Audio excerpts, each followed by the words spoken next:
নমস্কার। আবার হাজির হলাম আপনাদের অনুরোধের গল্প নিয়ে। আপনারা শুনছেন ধারাবাহিক উপন্যাস আশাপূর্ণা দেবীর প্রথম প্রতিশ্রুতি। তবে গল্পে যাবার আগে ছোট্ট অনুরোধ জানিয়ে রাখি, এই চ্যানেলটিকে সমৃদ্ধ করতে এখনই সাবস্ক্রাইব করে বেল আইকনটি ক্লিক করে রাখুন, কারণ পরবর্তী অংশ প্রকাশের সঙ্গে সঙ্গে আপনারা শুনতে পাবেন। তো চলুন যাওয়া যাক আজকের গল্পে। প্রথম প্রতিশ্রুতির পরবর্তী অংশ। এ তল্লাটে এই ইতিহাস এই প্রথম, সাহেব ডাক্তার ডাকার ইতিহাস। হ্যাঁ, ভবতোষ মাস্টার নিতাই চরণ আর নীলাম্বর বাণুজ্যের কুলমাজানি পুত বউ, এই 13 স্পর্শের যোগে এই ইতিহাসের সৃষ্টি। এখন খবর শুনে যে যেখানে ছিল সে সেইখানে দাঁড়িয়ে পড়ল, যে যে বয়সে ছিল সে সেই বয়সেই রয়ে গেল। নীলাম্বর বাণুজ্যের লক্ষ্মী ছাড়া রণচণ্ডী বউয়ের গুণপনা জানতে কারো বাকি ছিল না। শুধু সবাই ভেবে পেত না বউকে ওরা এখনো ঘরে ঠাঁই দিচ্ছে কেন, গলা ধাক্কা দিয়ে তাড়িয়ে দিচ্ছে না কেন। আবার সবাই বলাবলি করছে, ভেতরে কোনো রহস্য আছে। হ্যাঁ, বাপের তো এক মেয়ে, আর বড় বাপ মানুষ, নির্ঘাত বাপ কোনো কড়ার করে বিয়ে দিয়েছে। হ্যাঁ, নইলে বউকে বাপের বাড়ি খেদিয়ে দিলে বোধ করি সেই বামুনবর্তীর বিষয় সম্পত্তিগুলো নবা পাবে না। আর তা নয় তো, সমস্যা সমাধানের সবচেয়ে সোজা উপায়টা ত্যাগ করে বাণুজ্যে কিন্নি গালাগালি সুলোসুলি বুক চাবড়া চাবড়ির ঘুরপথ ধরে মনের ঝাল মেটায় কেন? হ্যাঁ, নিশ্চয়ই কোনো রহস্য আছে। এখন বউ বিদায় করে দেওয়ার নাটকটা বারবার ঠিক জমে ওঠার মুহূর্তে ভেস্তে গিয়ে গিয়ে ইদানিং সবাই যেন কেমন হতাশ হয়ে গিয়েছিল, এবং নিত্য নতুন একটা ঢেউয়ের যোগানদার হিসাবে সত্যকে বেশ একরকম পছন্দই করতে শুরু করেছিল সবাই। কারণ আলোচনার একটা বড় খোরাক, আপন আপন ঘরের বউঝিকে সুশিক্ষা দেবার সুবিধার্থে একটা কুদৃষ্টান্ত, এটাও বা একটা লাভের অঙ্ক বই কি। কিন্তু নবুর জ্বর বিকারে পড়া অবধি নবুর বউয়ের সমালোচনার উপযুক্ত ভাষাও আর কেউ খুঁজে পাচ্ছিল না। বেদে পুরাণে যাত্রা নাটকে এমন জাহাবাজ মেয়ে মানুষ তো কখনো কেউ দেখেনি, কখনো কেউ শোনেওনি। কাজেই ভাষাও সৃষ্টি হয়নি ওর জন্য। তবুও এতদূর বুঝি কেউ দুঃস্বপ্নেও কল্পনা করেনি। ঘটনাটা হচ্ছে, নবুর বউ নাকি নবুর বন্ধু নিতাইয়ের সঙ্গে আড়ালে দেখা সাক্ষাৎ করে গলার 10 ভরির হাড়গাছা বিক্রি করিয়ে ভবতোষ মাস্টারকে দিয়ে ব্যবস্থা করে কলকাতা থেকে সাহেব ডাক্তার আনিয়েছে। আবার ভবতোষ মাস্টারের সঙ্গেও নাকি কথা কয়েছে। এখন সাহেব ডাক্তারের চিকিৎসায় নবু বাঁচুক আর মরুক, সেটা এখন চিন্তনীয় বিষয় নয়। চিন্তনীয় হচ্ছে বাণুজ্য সম্পর্কে অতঃপর কিং কর্তব্য। ব্যাপারটা আর এখন গিন্নিদের এলাকায় নিবদ্ধ নেই। সমাজের মাথার মণি পুরুষদের মাথা টলিয়েছে। নবুর বউ শাশুড়ির সঙ্গে গলা তুলে কোঁদল করে, শ্বশুরের সামনে কথা কয়ে বসে, অথবা দজ্জাল জনচিত আরো বহুবিধ অকাণ্ড করে। তারা এ যাবৎ গৃহিণী মারফত শুনে এসেছেন। কিন্তু তাতে বউটা সম্পর্কে বিরক্ত হওয়া ছাড়া আর কিছু করার ছিল না। কিন্তু এখন আর তো মেয়েলি কাণ্ড বলে উড়িয়ে দেওয়া চলে না। এখন জাত যাওয়ার প্রশ্ন উঠছে।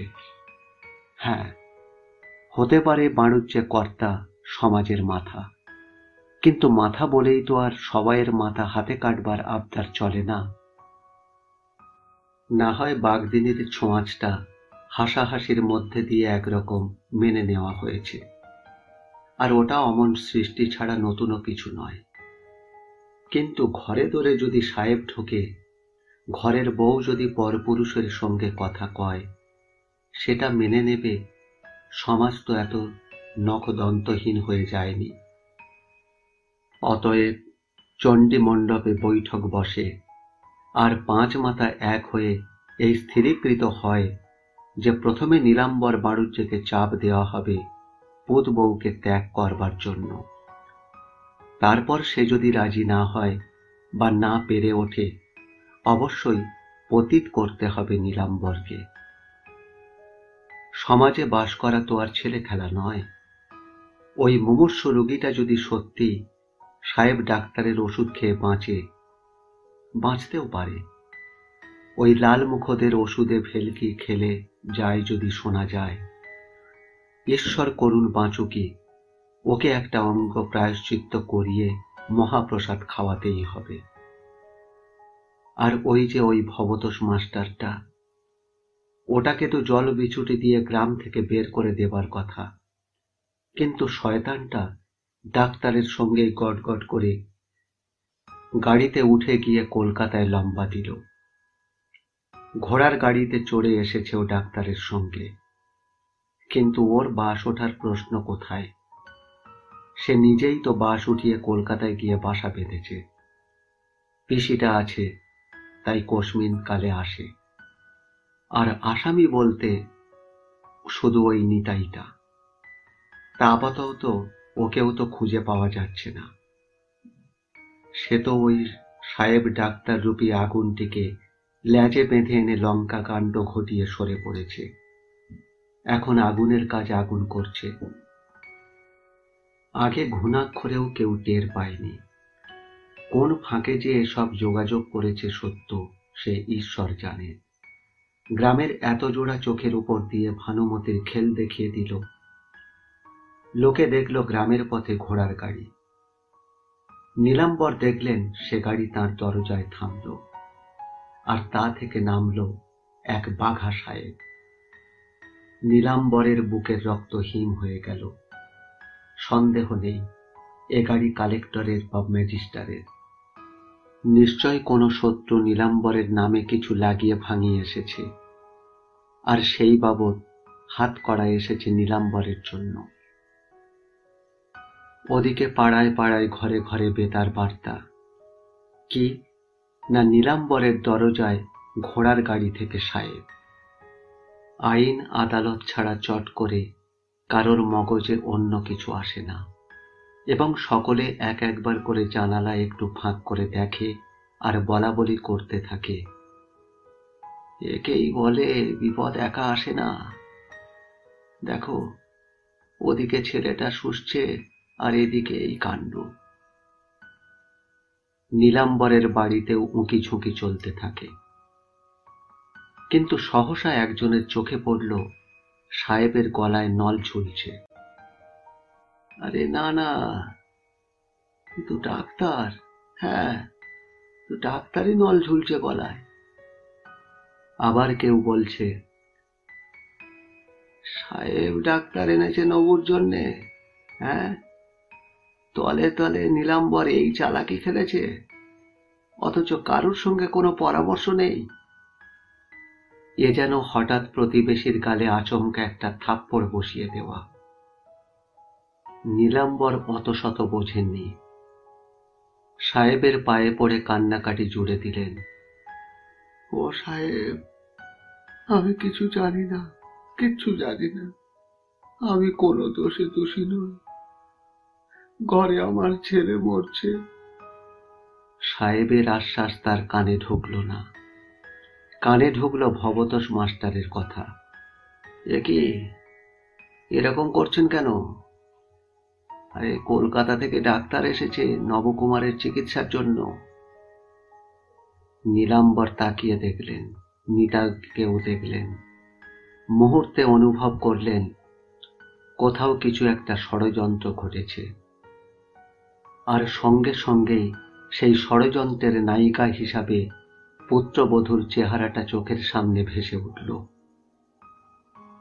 কিন্তু এ কি করে হলো? তা সে যে করেই হোক, এখন আর টু শব্দটি চলবে না।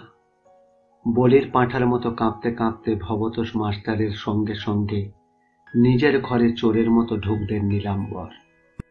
সত্যবতী তখন নিশ্চল প্রস্তর প্রতিমার মতো দাঁড়িয়েছিল সেই রোগীর মাথার কাছে বাগানের দিকে জানালায়।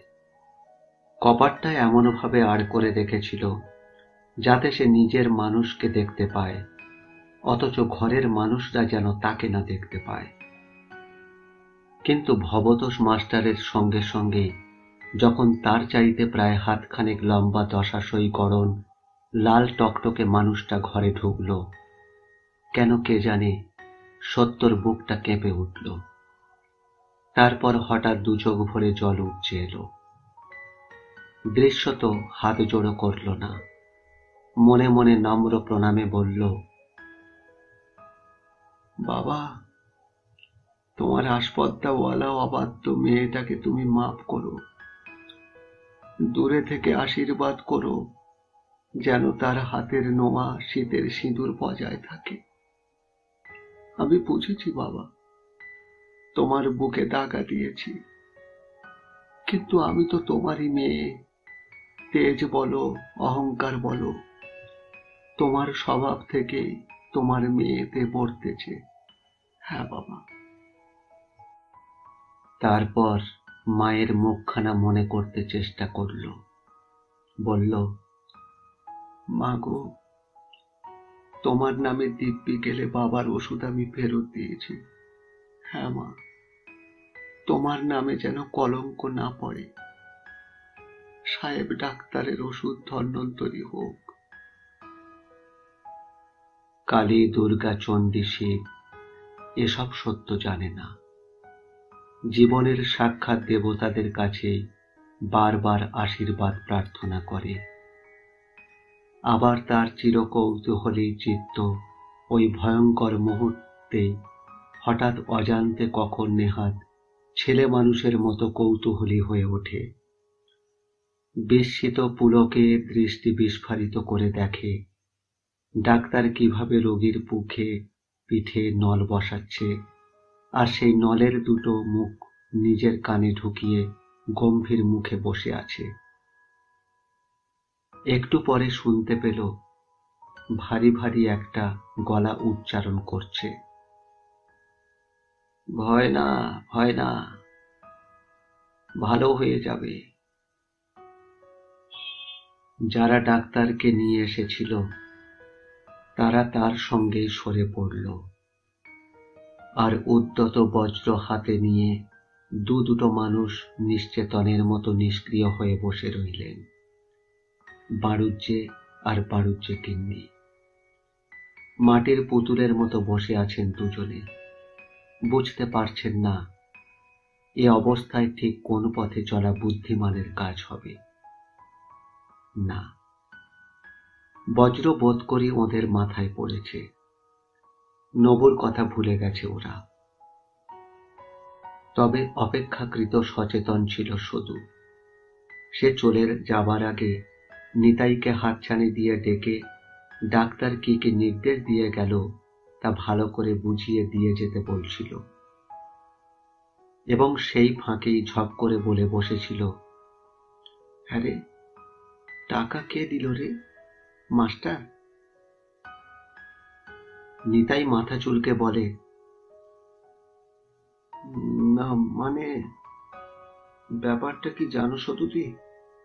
বৌঠান না হঠাৎ সেদিন ঘাটের পথে ডেকে কেঁদে পড়ে।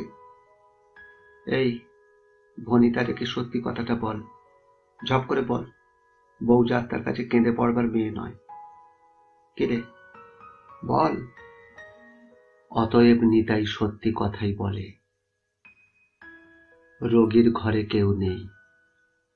সত্য আস্তে আস্তে এসে বিছানার কাছে দাঁড়িয়েছিল। শুধু ঢুকতে এসে ফিরে গেল। মনে মনে বলল, বাঁচে যদি তো তোর পুণ্যেই বাঁচবে বউ। বেহুলা মরা স্বামী নিয়ে স্বর্গ পর্যন্ত ধাওয়া করেছিল। সাবিত্রী যমরাজের পিছনে ছুটেছিল। যুগে যুগে তারা সকলের পুজো পাচ্ছে। একটু পরে আবার যেতে গিয়ে শুনতে পেল বউ শাশুড়ির কাছে এসে নরম গলায় বলছে, সাহেব ডাক্তারের ওষুধ তো তোমরা ছুঁতে পারবে না, রোগীর ভারটাই বরং আমাকে দিয়ে ঘর কন্নাটা তোমরা। এলোকেশি নড়ে চড়ে শুকনো গলায় বলে ওঠেন, তা কি আর করবো মা, এখন তুমি যা বলবে তাই শিরোধার্য করতে হবে। মহারানী ভিক্টোরিয়ার নিচেই তুমি তো, তা রান্নাঘরের ভার না হয় বাঁধি নিল, তা তোমার ছেলেপুলের ভার কে নেবে? কেন মা, ঠাকুরজির কাছে তো বেশি থাকে ওরা। আহ, তা থাকে বলে গলায় চাপাতে হবে? সধু পরবর্তী কথা শোনার জন্য চুপ করে দাঁড়িয়ে থাকে। আবার শুনতে পায় বউয়ের আরো নরম গলা, ঠাকুরজি তো ওদের প্রাণতুল্য দেখেন, গলায় চাপা ভাববেন কেন মা? সত্যর এই নরম গলায় সদুর চোখে জল এনে দেয়। কেন যেন মনে মনে হয় সত্যর গলায় এই নরম সুর একেবারেই মানায় না, বরং ওর সেই জোরালো গলাটাই ভালো। হ্যাঁ, অনেক ভালো।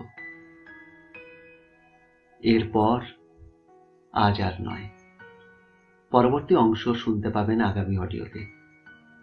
ভালো লাগলে এখনই সাবস্ক্রাইব করে বেল আইকনটি ক্লিক করে রাখুন, কারণ পরবর্তী অংশ প্রকাশের সঙ্গে সঙ্গেই আপনারা শুনতে পাবেন। আর কেমন লাগলো অবশ্যই লাইক দিয়ে মতামত জানাবেন। আপনি ভালো থাকুন, সবাইকে ভালো রাখুন। নমস্কার।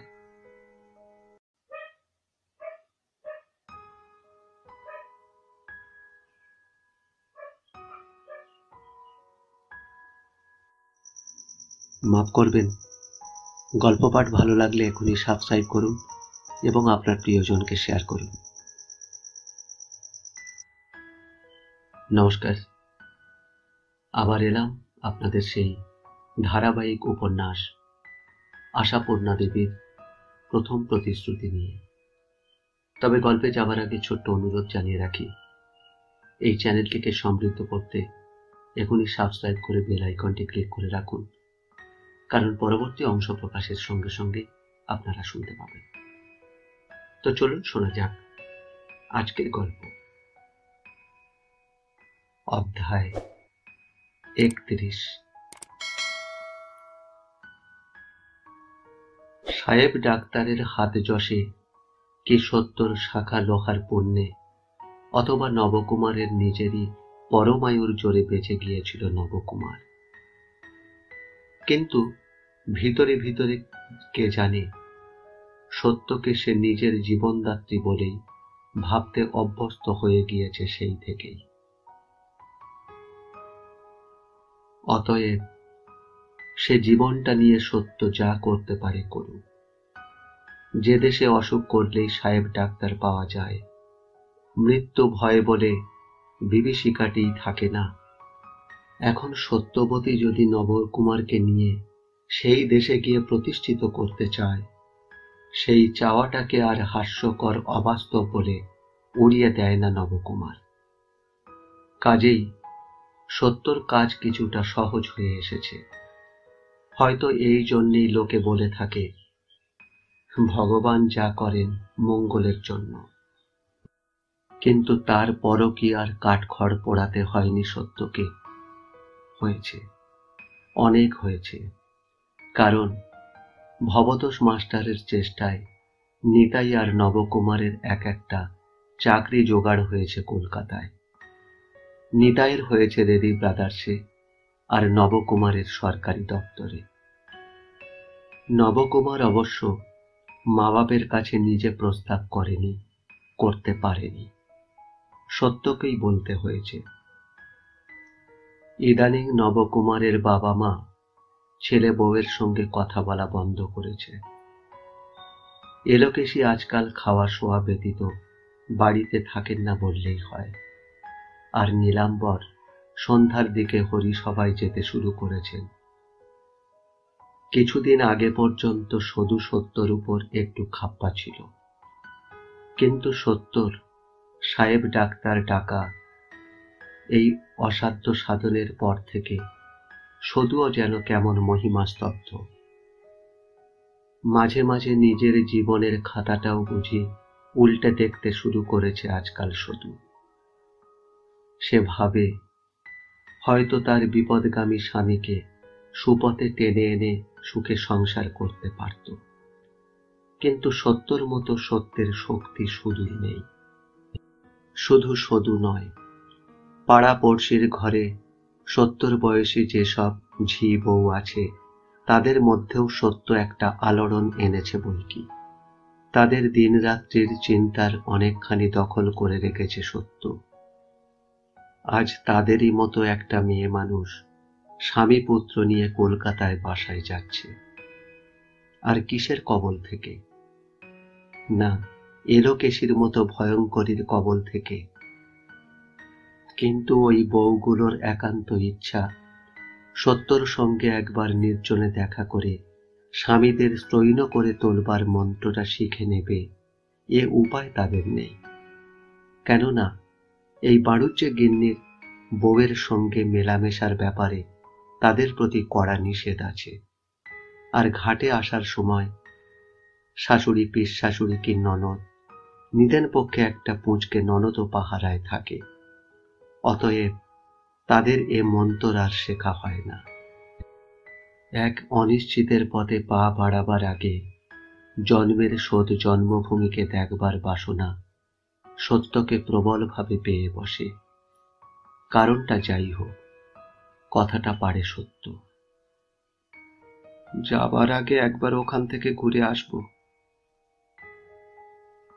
তার মানে ব্যাপারটা স্থির সিদ্ধান্তের কোঠায়। এলোকেশী বিরস মুখে বলে, যাবে ভালো কথা, তা আমাকে বলতে এসেছো কেন? শুধোচ্ছ নাকি অনুমতি নিচ্ছ? সত্য তার বড় বড় চোখ দুটো একবার তুলে তাকিয়ে দেখে বলে, না, সে মিথ্যে রঙ্গ করবার দরকার দেখি না। যাব যখন মনস্থ করেছি, যাওয়ার ব্যবস্থাই করতে হবে। জানানটা দিলাম, ঠাকুরে বলবেন পঞ্জিকাটা একবার দেখে দিতে। এলোকেশী স্বভাবে এসে পড়ে, ভেঙিয়ে উঠে বলেন, তা বেশ, কর্তব্য করো, যেও বাপকে পেন্নাম করতে। আমার ছেলে বিনি আহ্বানে যাবে না তা বলে রাখছি। হ্যাঁ। এবার সত্য উঠে দাঁড়ায়, বলে, এমন এক একটা অনাচ্ছিষ্টি কথা বলো তুমি। তোমার ছেলেকে তুমি আটকাবে তো? আমি এত রাস্তা কি পাড়ার লোকের সঙ্গে যাব? কি বললে? তোমার আবার সঙ্গ? ডাকাতে তোমায় দেখে ভয় পাবে মা, পেলেই মঙ্গল। অবশেষে পঞ্জিকা দেখে যাত্রার দিন দেখাও হয় এবং শুভ মুহূর্ত অনুযায়ী যাত্রা করে স্বামী পুত্রকে নিয়ে পালকিতে গিয়ে ওঠে সত্য। বিশেষ কোনো বাধা আসে না, ওরা হাল ছেড়ে দিয়েছে। পালকি সত্যর শ্বশুর বাড়ির গ্রাম ছাড়ায়। পালকির দরজা সরিয়ে মুখ বাড়ায় সত্য। নবকুমার বলে, আরে কি হলো? ঘোমটা খুলে মুখ বাড়াচ্ছ কেন? কে কোথায় দেখে ফেলবে না? দেখলেই বা, আর তো এখন আমি শ্বশুর বাড়ির বউ নই। নবকুমার ভাবে, এতদিন সে ঘর করছে, দুটো ছেলের বাপ। এমন প্রকাশ্য দিনের আলোয় এত স্পষ্ট করে কবে এমন ভাবে তাকিয়ে থাকতে পেরেছে তার লাবণ্যময়ী স্ত্রীর মুখের দিকে। বাসায় যাওয়ার ভয়টা একটু কমে এসেছে। এখন বরং একটু একটু রোমাঞ্চময় উন্মাদনা। সেখানে গুরুজনের রক্তচক্ষুর ভয় নেই, নেই পাড়াপড়শির গুরু ভয়, শুধু নবকুমার আর সত্য। তবে নবকুমারের চাকরির ভয়টা আছে খুব জোর। ভবতোষ মাস্টার প্রচুর ভরসা দিয়েছেন, বলেছেন নবকুমার নাকি যাই ইংরাজি জানে, তার শিখে ইংরেজি শিখেও সাহেবের অফিসে কাজ করছে কত লোক। আর ভাবে কলকাতায় গিয়ে দুটো কামিজ করাতে হবে আর এক জোড়া সুজুতো। এ নইলে তো আর অফিসে যাওয়া যাবে না। ভবতোষ ওদের জন্য একটা বাসাও ঠিক করে রেখেছেন। নিজে তিনি মেসে থাকেন, কিন্তু নবকুমারের তা তো চলবে না। সে যেন ফ্যামিলি নিয়ে যাচ্ছে। নিতাই তার মন্দ কপাল, কারণ ওর বউকে বাসায় আনতে পারবে না।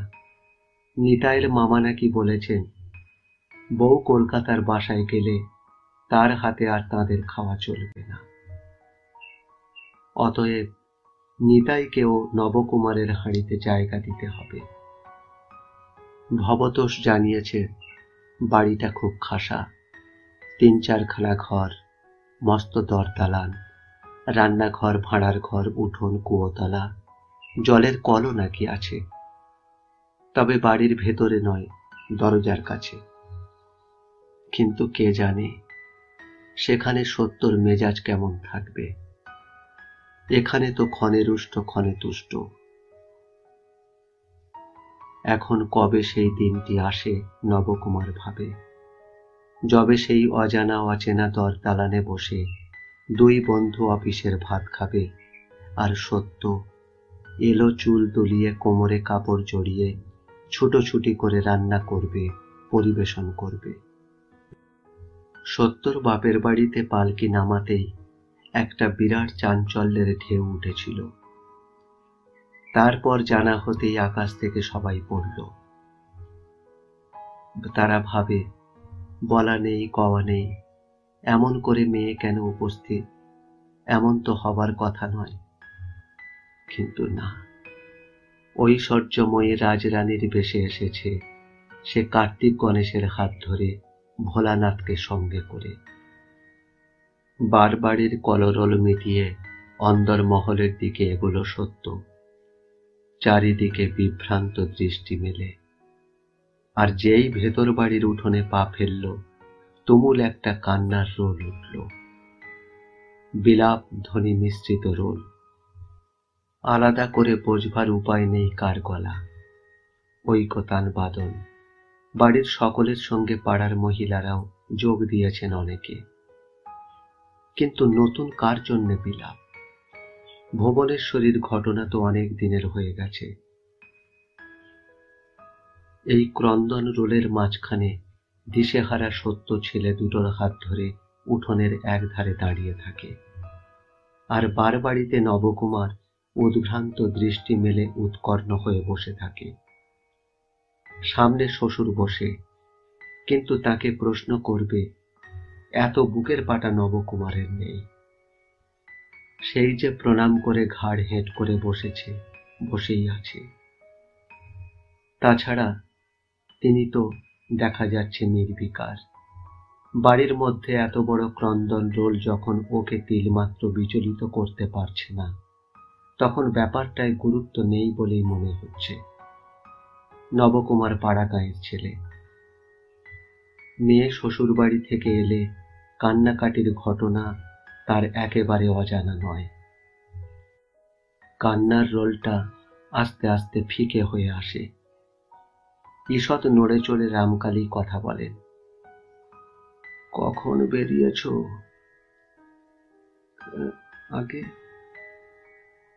নবকুমার চমকে তাকায়।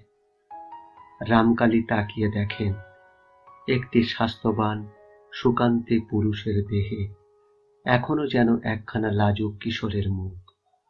হ্যাঁ, একেবারে সুন্দর সুকুমার, কিন্তু বুদ্ধির ছাপ খুঁজে পাওয়া যায় না। রামকালী ভাবেন একে স্নেহ করা যায়, ভরসা করা যায় না। একটা নিঃশ্বাস পড়ল। মনে করলেন সত্যর কপালে চিরসুখ। আগে স্বপ্নেও কল্পনা করেনি রামকালী। এমন করে কখনো ভাবেন, নিজেকে কখনো দুঃখীর কোটায় ফেলবেন। রামকালী মৃদু হেসে আর একবার বললেন, কতক্ষণ বেরিয়েছ? হ্যাঁ, আগে সেই প্রাতঃকালে দুটো ফেনা ভাত খেয়ে। সে কি এতটা সময় লেগেছে? তাহলে তো না না, আর বসে থাকা নয়, শীঘ্র হাত মুখ ধুয়ে। না না, আপনি ব্যস্ত হবেন না, পথে পালকি নামিয়ে আহার হয়েছে, সঙ্গে জলপান ছিল। তা হোক, বেলা পড়ে এসেছে। ওরে, কে আছিস? অন্দরে গিয়ে বলগে বাবাজির হাত মুখ ধোয়ার ব্যবস্থা করতে। সত্য ঘোমটা ঢাকা অবস্থায় একটা প্রণাম করেই ভেতরে চলে গেছে। নবকুমারের সামনে বাপের সঙ্গে কথা বলেনি, আর তাছাড়া পাড়াপড়শির হুল্লোড় ছিল। তারপর রামকালী ঈষৎ কৌতুকের স্বরে বলেন, কলকাতার বাসার কথা কি বলছে? কোনো কর্মের চেষ্টা হয়েছে নাকি? আগে হ্যাঁ, মাস্টারমশাই একটা চাকরির ব্যবস্থা করে দিয়েছেন। ও, তা কোথায়? আগে সরকারি দপ্তরে।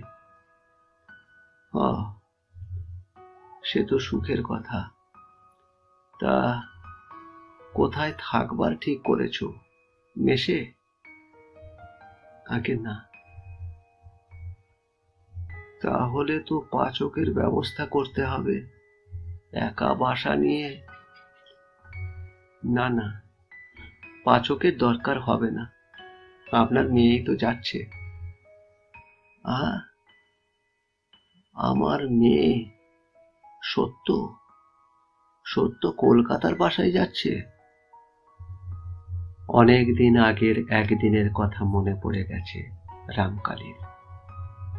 বালিকা মূর্তি নিয়ে সত্য ভেসে উঠেছে চোখের সামনে, আর তার সামনে ভেসে উঠেছে আর একখানা ভয় ব্যাকুল মুখ, আর সেই মুখের সামনে আঙুল তুলে বলছে সত্য, তোমার যে এত ভয় কিসের মা? এই তুমি দেখে নিও, আমি কলকাতায় যাব যাব যাব। হ্যাঁ।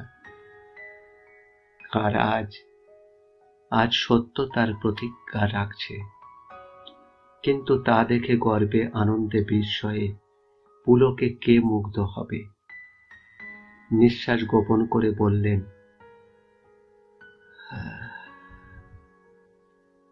সাহস যে করতে পারছো সেটা সুখের বিষয়।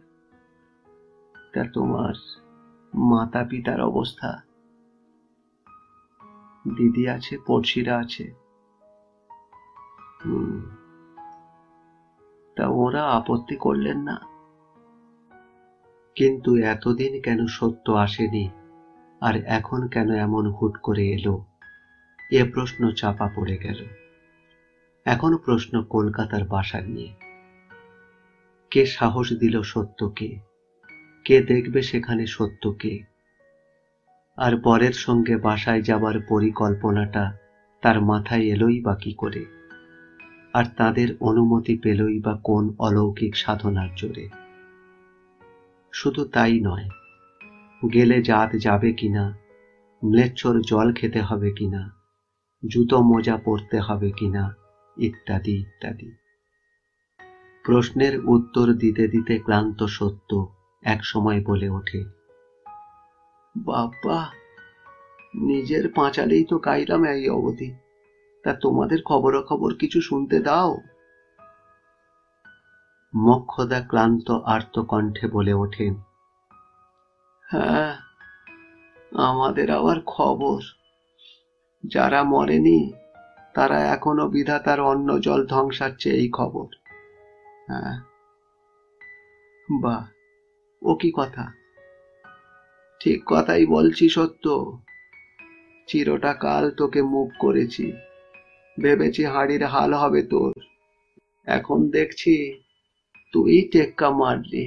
হ্যাঁ, তুই দেখালি। বেশ করেছিস, এই মতলব করেছিস। এখন তো সবাই বলছে ইংরেজি বিদ্যের নাকি জয় জয়কার। এখন ছেলে দুটোকে যদি কলকাতার ইংরেজি স্কুলে দিতে পারিস। দিন সাতেক থাকার পর ফিরতি পথে অনবরত সত্য ভাবতে ভাবতে চলে। মনে মনে বলে, দেখছি পিস ঠাকুমা, দেখে বুঝেছি তোমার কথাই ঠিক। সুখ পেলাম না, সেই আগের গান আর নেই, নেই আগের সুখ আনন্দ তৃপ্তি। আর কোনখানে সুখ পাবে সত্য? এর মাঝখানে কোথায় খুঁজে পাবে রামকালী চাটুর্যের সেই মাঠ বেড়ানো সেই দস্যি মেয়েটাকে, যাকে খুঁজে পাবার জন্য এত তোড়জোড় করে আসা? আর সেই মেয়েটার মা, তার ছায়াও কি থাকতে নেই? সব ধুয়ে মুছে পরিষ্কার হয়ে গেছে, বদলে গেছে, সব বদলে গেছে। সত্যর সেই চেনা জগৎটি অদৃশ্য হয়ে গেছে, নিশ্চিহ্ন হয়ে গেছে সত্যর আসনটি। এখন এখানে চোখের সামনে অন্যায় ঘটতে দেখলেও চুপ করে থাকতে হয়। এই তো এই পাড়াতেই কত দেখলো, জটাদার বউ এখন গলা তুলে শাশুড়ির সঙ্গে ঝগড়া করে, আর জটাদা নাকি বউয়ের কাছে জোড়ো হস্ত। সত্যর মামার বাড়িতেও নাকি ভাইয়ে ভাইয়ে হাঁড়ি ভিন্ন হয়ে গেছে। তুষ্টু গয়লা পক্ষাঘাত হয়ে বিছানায় পড়ে তুষ্টুর বউ কেঁদে কেঁদে লোকের দৌড় দৌড় ঘুরছে, আর কেউ নাকি ওর কাছে দুধ ঘি নেওয়া ভালো বলে মনে করে না। বলে, তুষ্টুর বউ আবার ঘি তৈরি করতে কবে শিখলো?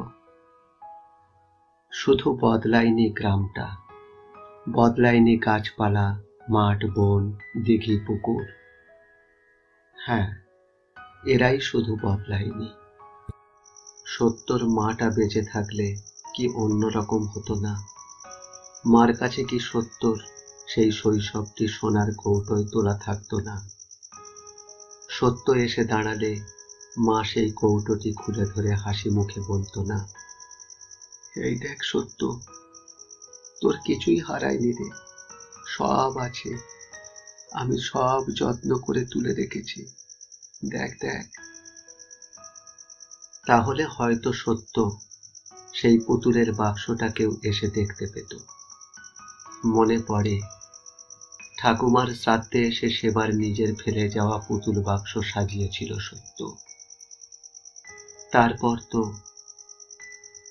তার নিজেরই জীবনের মধ্যে এলো পুতুল ভেঙে যাওয়ার ঘটনা। ভাবতে ভাবতে ছেলে দুটোকে কাছে টেনে নিয়ে বসল সত্য।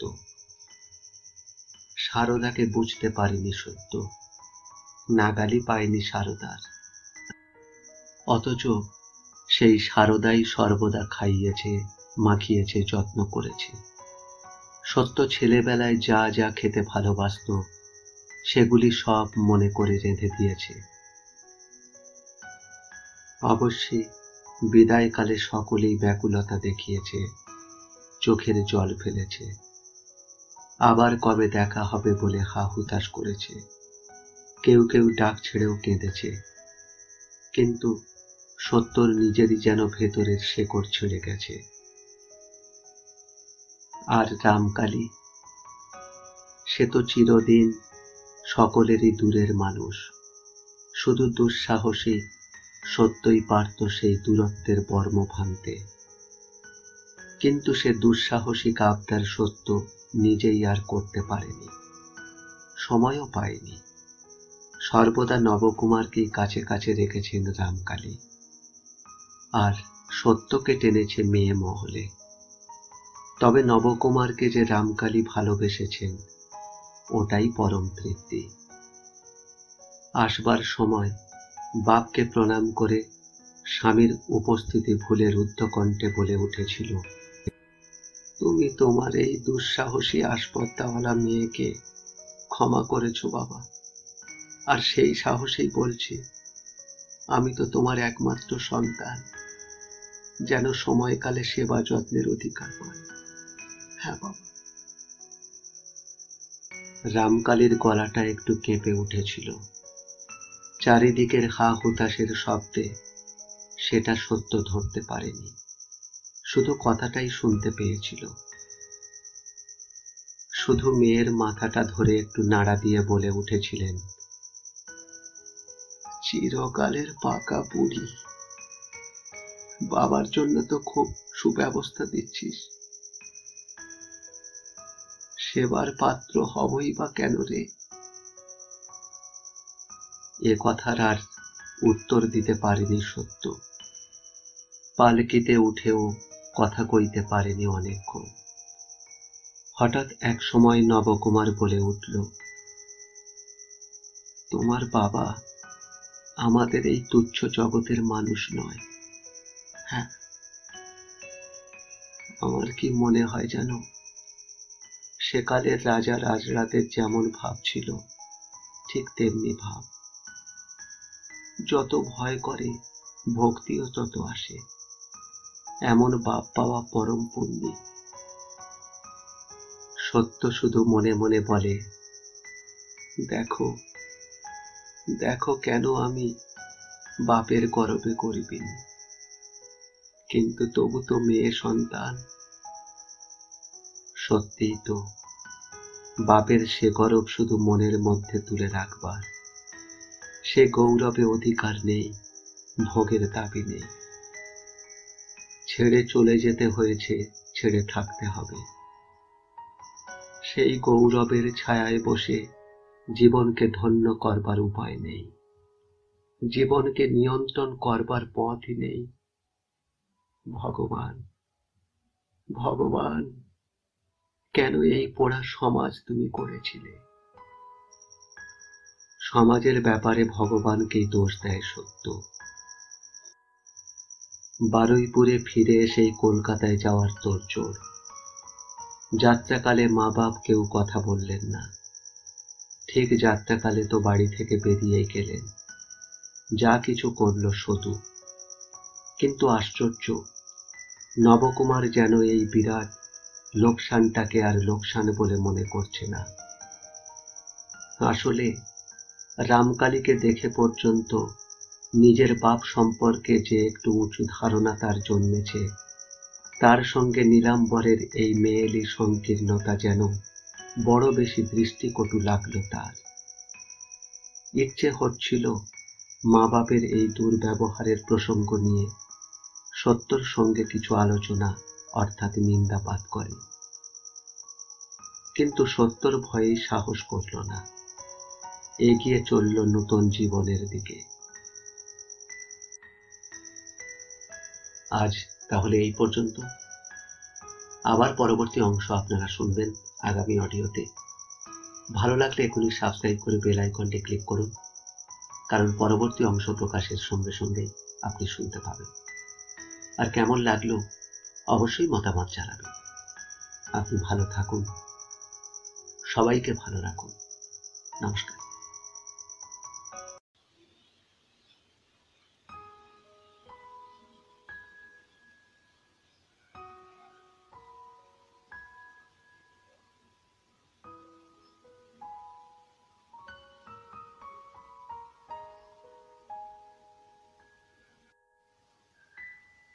নমস্কার, আশা করি আপনারা সবাই ভালো আছেন। সবাইকে অনেক অনেক আন্তরিক ভালোবাসা জানিয়ে আজ শোনাব আশাপূর্ণা দেবীর সেই বিখ্যাত উপন্যাস প্রথম প্রতিশ্রুতি। তবে গল্পে যাবার আগে ছোট্ট অনুরোধ জানিয়ে রাখি, এই চ্যানেলটিকে সমৃদ্ধ করতে এখনই সাবস্ক্রাইব করে বেল আইকনটি ক্লিক করে রাখুন, কারণ পরবর্তী অংশ প্রকাশের সঙ্গে সঙ্গে আপনি শুনতে পাবেন। তো চলুন শোনা যাক আজকের গল্প প্রথম প্রতিশ্রুতির অধ্যায় 32। এ এক আশ্চর্য সকাল। যেন এই সকালের আকাশের কোনো লুকোনো পৃষ্ঠপটে নিথর হয়ে আছে অনেক রহস্য, অনেক আনন্দ, অনেক ভয়। সেই রহস্য আস্তে আস্তে উন্মোচিত হবে, সেই আনন্দ ধীরে ধীরে প্রসন্ন হাসিতে হাসবে, অথচ সেই ভয় মুঠোয় চেপে রাখবে সমস্ত সত্তাকে। তাই উচ্ছ্বসিত হতে বাঁধবে, উল্লসিত হতে বাঁধবে, যতটা জুড়ছে তার সবটা গ্রহণ করতে পারবে। এই আশ্চর্য নতুন সকাল সেই অজানিতের ইশারা নিয়ে তাকিয়ে রইল সত্যবতীর মুখোমুখি। আর সত্যবতী অবাক হয়ে তাকিয়ে রইল তার মুখের দিকে। ভাবল, আকাশটা কি অন্যরকম। গতকাল বিকালে উঠে এসেছে সে পাথুরে খাটার এই একতলা বাসা বাড়িটায়। তবু ভোর সকালে ঘুম ভেঙে ঘর থেকে বেরিয়ে এসে বেশ খানিকক্ষণ বিমূঢ়ের মতো দাওয়ায় দাঁড়িয়ে রইল সত্য। ঠিক মনে পড়ল না এই মুহূর্তে ওর কোন কোন কাজ আছে। আসলে যে জীবনটা অভ্যস্ত ছিল তার কাজগুলো যেন নিজেরাই সজীব হয়ে এসে পরপর সামনে দাঁড়াতো। কিন্তু চিরপরিচিত গণ্ডির সেই নিত্য কাজগুলো আজ ঝাপসা হয়ে গেছে। কোথায় যেন ভোরের পাখিরা ডাকছিল। সত্যর মনে হলো ওরা আর কি নিত্যানন্দপুর থেকে উড়ে উড়ে এসে সত্যর সন্ধান করতে এসেছে, না বারুইপুরের কোনো এক অজানা গাছের ডালে বসে সত্যকে ডাক দিচ্ছে। সত্য কি সত্যই ভুল করল? নইলে বুকের ভিতরটা এমন ভয় ভয় করছে কেন? কেন নিজেকে কেমন যেন অসহায় লাগছে। দাঁড়িয়ে থাকতে বল পাচ্ছে না সত্য, তাই দাওয়ায় বসে পড়ল। ভাবল, হঠাৎ ঘুম ভেঙে উঠে এসে বোধহয় মাথাটা হালকা লাগছে। একটুক্ষণ বসে নিয়ে স্নান করতে গেলেই হবে। আজকের দিনটা পর্যন্ত ইচ্ছে মতো, কাল থেকে আবার নবকুমার কাজে লাগবে। এ একেবারে কলকাতা শহরের অফিসের চাকরি। ভাত দিতে এক পলক এদিক ওদিক করলে চলবে না। সত্যকে শুনিয়ে শুনিয়ে এলোকেশীর এক বান্ধবী অবহিত করিয়ে দিয়েছিলেন, আরে দাঁড়াও না, বুঝবেন ঠেলা। হ্যাঁ, স্বাধীন সংসার করার মজা বুঝবে। ওই আপিসের ভাত যে কি বস্তু জানে না তো। দেখে এসেছিলাম সেবার কালীঘাটে আমার পিস্তুত ভাইদের বাড়ি গিয়ে। হ্যাঁ, ওই একটা মানুষের ভাত জোগাতে তিন তিনটে বউ হিমশিম খেয়ে যাচ্ছে। অবশ্যই তোমার বউ করিত কর্মা, তবে শাশুড়ি ননদের তলায় তলায় কাজ তো। আর এক হাতে হরিদ্বার গঙ্গাসাগর, সে অনেক তফাৎ। এলোকেশী বলেছিলেন, পারবে পারবে, বুকের পাটার জোরেই পারবে, তবে খোয়ার হাতে আমার ছেলেটারই হবে। বাছা আমার জগতের কিছুই তো জানে না, তাকে গলায় গামছা বেঁধে নিয়ে গিয়ে গাড়িতে চুটতে হলো। যাক, ভালোই হয়েছে, ভগবান দেখছে। এরপর অনেক আলোচনার মাধ্যমে ভবিষ্যৎবাণী করা হয়েছিল, ঠেলা বুঝলে এই নবুর বউ পালিয়ে আসতে পথ পাবে না। হ্যাঁ, সত্য সেদিন মনে মনে তাচ্ছিল্যের হাসি হেসেছিল, কিন্তু আজ সত্য একটু যেন ভয় পাচ্ছে। ভাবছে, এই শহরকে আমি বুঝতে পারবো তো, আপনার করতে পারবো তো। এমন সময় পিছনে ডাক, মা। বড় খোকা তুড়ু এসে দাঁড়িয়েছে পিছনে, তার ফোলা ফোলা চোখে অগাধ বিস্ময়।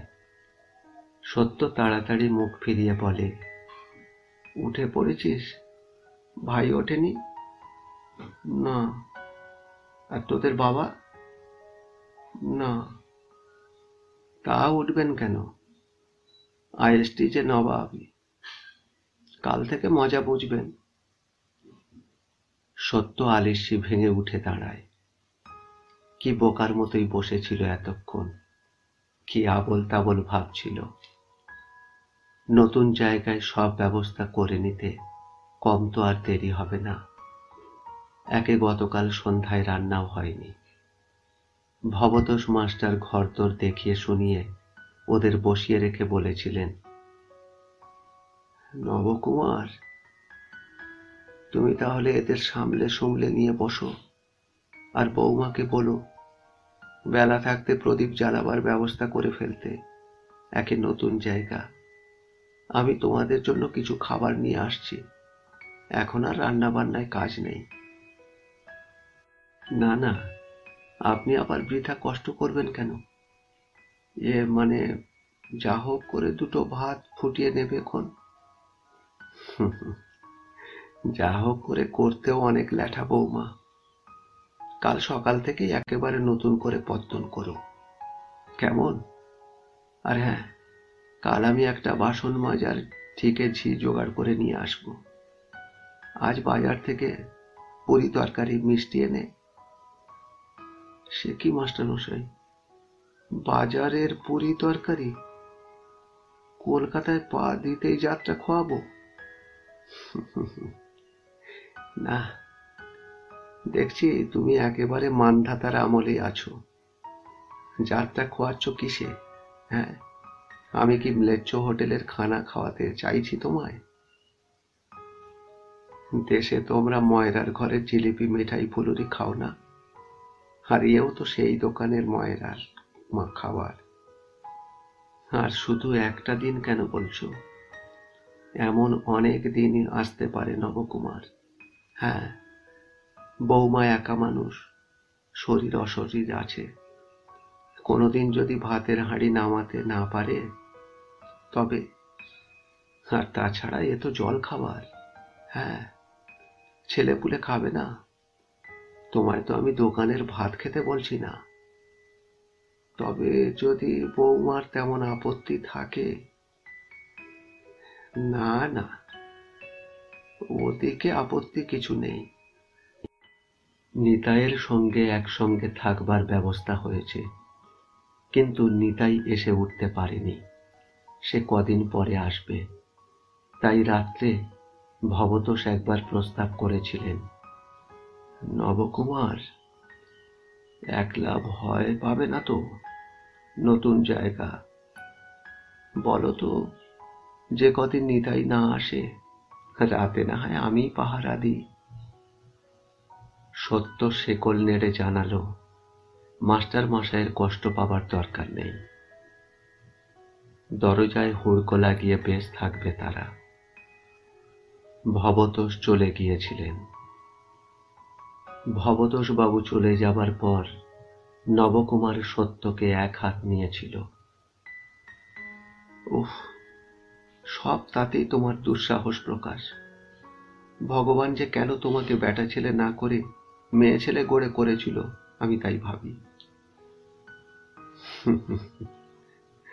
ভাববার কি আছে? হ্যাঁ, ভাববার কি আছে? তোমাকে তো ভগবান বেটা ছেলে করে করেছে। অপরের বিদ্বেষ করলে চলবে কেন?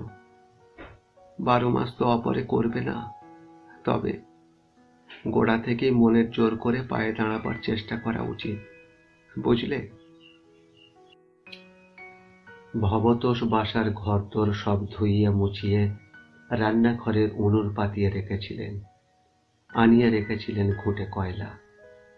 কাল নবকুমারের মাধ্যমে কয়লার উনুন জ্বালার পদ্ধতিটাও শিখিয়ে দিয়ে গেছেন সত্যকে। সেই পদ্ধতিতে উনুনে আগুন দিতে দিতেই ভারী অবাক লাগলো সত্যর। যেভাবে ইচ্ছে কাজ করতে পারে সত্য। কেউ কোথাও চোখ দেবার নেই, ছল ধরবার কি খুঁত ধরবার নেই। কি অদ্ভুত অনুভূতি, এ কি অপূর্ব সুখ! এই সুখটার ধারণা নিয়েই তো মুক্তির লড়াই করেনি সত্য। ও শুধু চেয়েছিল তেমন দেশে চলে যেতে, যেখানে রোগে ডাক্তার আছে, ছেলেদের জন্য ভালো স্কুল আছে, পুরুষদের জন্য কাজ আছে। কিন্তু নিজের জন্য ভালো কি আছে সে কথা তো একবার ভাবেনি সত্য। শুধু জেনেছিল নিন্দে আছে, ধিক্কার আছে। কিন্তু এখন দেখছে আরো অনেক কিছু আছে। স্বাধীনতার সুখ মানে তাহলে এই। শহরের মেয়েরা কেন যে বিদ্যায় বুদ্ধিতে অনেক উঁচু, তার মানে বুঝতে পারে সত্য, আর ভাবে যারা এত পাচ্ছে তারা তার প্রতিদান দেবে বইকি। হঠাৎ সত্য একটু স্তব্ধ হয়ে গেল। ভাবে সেও তো অনেক পাবে, তার বদলে দিতে পারবে তো কিছু। রান্নাঘর থেকে বেরোতে গিয়ে থতমত খেয়ে ফের ঘরে ঢুকে পড়তে হলো সত্যকে। ভবতোষ উঠোনে দাঁড়িয়ে। ভবতোষ সেখানেই দাঁড়িয়ে গলা খেঁকারি দিলেন। তারপর বললেন, নবকুমার আছে নাকি বৌমা? বাবা ঘুমোচ্ছে, সাড়া দিল তুড়ু। সে কি এখনো ঘুমোচ্ছে? কাল থেকে যে 10টায় অফিস যেতে হবে। এই শোনো, আমি এই একজন লোক ঠিক করে আনলুম, মেয়ে লোক।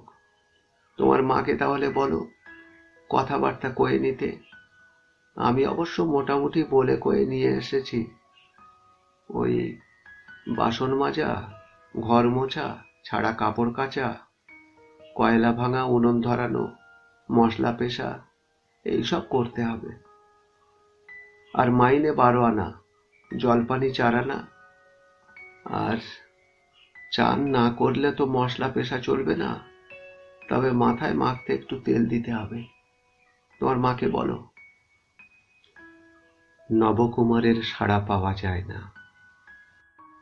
ঘরের মধ্যে সত্য এই সকালেও ঘামতে থাকে। সব কাজই যদি ঝি করবে, তাহলে সত্য করবে কি? শুধু বাসন মাজার জন্যেই হলেই তো হতো। ভবতোষ সঙ্গের স্ত্রীলোকটিকে উদ্দেশ করে বললেন, কই গো বাছা, এদিকে এসো এসো। ওইদিকে মা রয়েছেন, তার সঙ্গে বলা কওয়া করে নাও, আর এখন থেকে লেগে যাও। এই তো রাতের সগড়ি ঘটিবাটি সব পড়ে রয়েছে, নাও। এবার সত্য মাথার কাপড়টা টেনে দরজার কাছে এসে দাঁড়িয়ে নম্র গলায় বলে ফেলল, এত সবের জন্য বলবার দরকার ছিল না, ঘরের কাজ নিজেই চালিয়ে নিতে পারবো। ভবতোষ প্রথমটা একটু থতমত খেল, কারণ সত্য যে এসে কথা বলবে তিনি আশা করেননি। তারপর সামলে উঠে বললেন, কেন মা, লোক যখন রাখাই হচ্ছে তখন সবই করবে।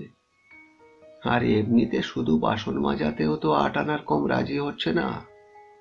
তাই বলছিলাম আর গন্ডা 4 পয়সা দিলেই। না না, পয়সার জন্যে না, নিজের অভ্যেস খারাপের জন্য বলছি। সব কাজ লোক দিয়ে করালে আয়েস এসে যাবে, সময় বা কাটবে কিসে?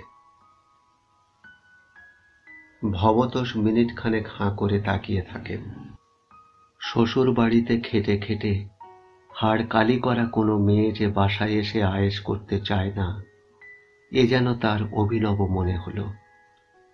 অবশ্য এই ছাত্র নবকুমারের স্ত্রীটি সম্পর্কে তিনি বরাবরই একটু সমীহ ভাবাপন্ন। তবু আজ যেন তার সম্পর্কে আরো বেশি অবহিত হলেন। তারপর ধীরে ধীরে বলেন, দেখো মা, ছেলে মেয়েদের জন্য আরো অনেক ভালো ভালো কাজ আছে, তাতেও সময় কাটবে।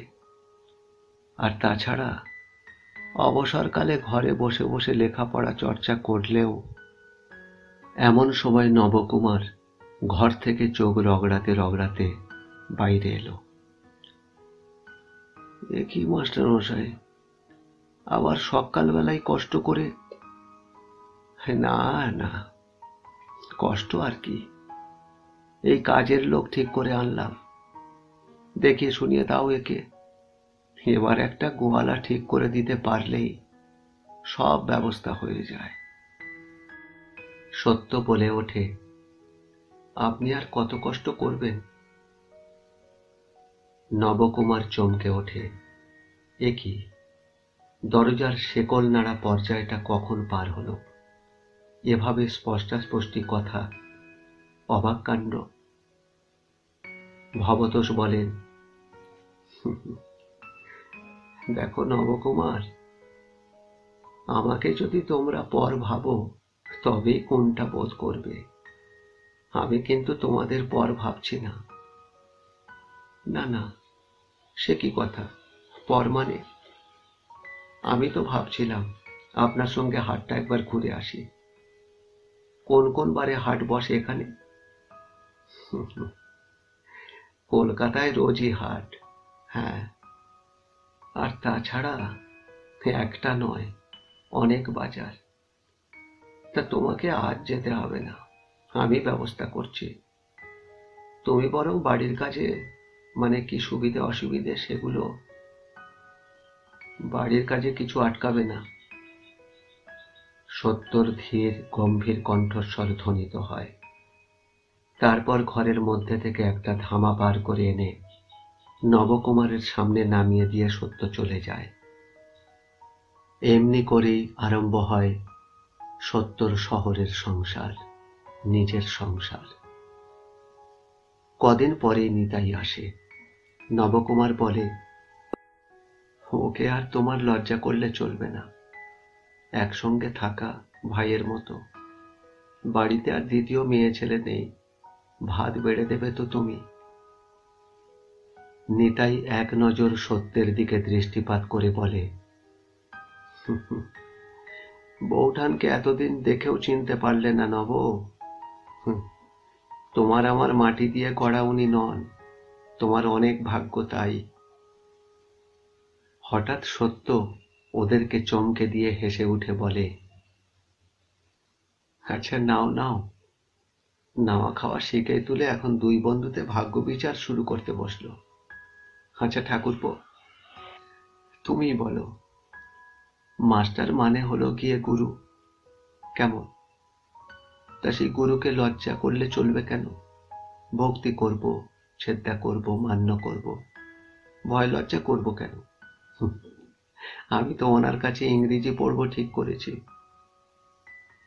নবকুমার জ্যা মুক্ত ধনুকের মতো ছিটকে ওঠে। কি বললে? কি শিখবে? বললাম তো, পাগলামি করো না, বেশি বাড়াবাড়ি ঠিক নয়। যা রয়েস হয় তাই ভালো। কলকাতায় এসেছো, বাসার সংসার করছো, এই পর্যন্ত একরকম, তা বলে। আচ্ছা, ইংরেজি শিখবো বলেছি বই তো আর গাউন পরে হোটেলে খানাপিনা খেতে যাব না, সে কথা তো বলিনি। জানো ভাই, তোমার বন্ধুর সবটাতেই ভয়। ঘরে বসে বসে যদি বই পড়ে একটু বিদ্যে অর্জন করা যায়, তাতে দোষটা কি বলতো? তা একরকম বই কি, যতই হোক হিন্দুর মেয়ে।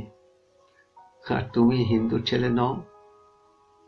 বেটা ছেলের কথা আলাদা। না, আলাদার কিছু নেই, ধর্মের কাছে সব সমান। আর যদি জাত যাওয়ার কথাই বলো, সে তাহলে অনেক দিনই গেছে। হ্যাঁ, ইংরেজি তুমি পড়েছ? ওই সামান্য সামান্য, নিজের চেষ্টায় যা হয়। তোমার বই দুটো তো ঘরে ছিল। এখন কথা নেই বার্তা নেই, সহসা নিতাই এক হাস্যকর কাজ করে বসে। সে হুমড়ি খেয়ে পড়ে সত্যর পায়ের কাছে সাষ্টাঙ্গে এক প্রণাম করে। সত্য অবশ্য এর জন্য প্রস্তুত ছিল না, দুপা পিছিয়ে যায়। তারপর ধীর স্বরে বলে, যাক ঠাকুরপো, তাহলে তুমি গুরুজন বলে মানলে, তাই তো? আচ্ছা বেশ, তোমার এখনো তো দুদিন ছুটি। চান করে খেয়ে নিয়ে ভাইপোদের নিয়ে স্কুলে ভর্তি করতে যাও দেখিনি। কদিন এসেছে কেবল খেয়ে খেলিয়ে বেড়াচ্ছে, যার জন্য এত কাণ্ড করে কলকাতায় আসা। আজ আর নয়, এরপর শুনতে পাবেন আগামী অডিওতে। ভালো লাগলে এখনই সাবস্ক্রাইব করে বেল আইকনটি ক্লিক করে রাখুন, কারণ আগামী অডিও প্রকাশের সঙ্গে সঙ্গেই আপনারা শুনতে পাবেন। আর কেমন লাগলো অবশ্যই লাইক দিয়ে মতামত জানাবেন। আপনি ভালো থাকুন, সবাইকে ভালো রাখুন। নমস্কার।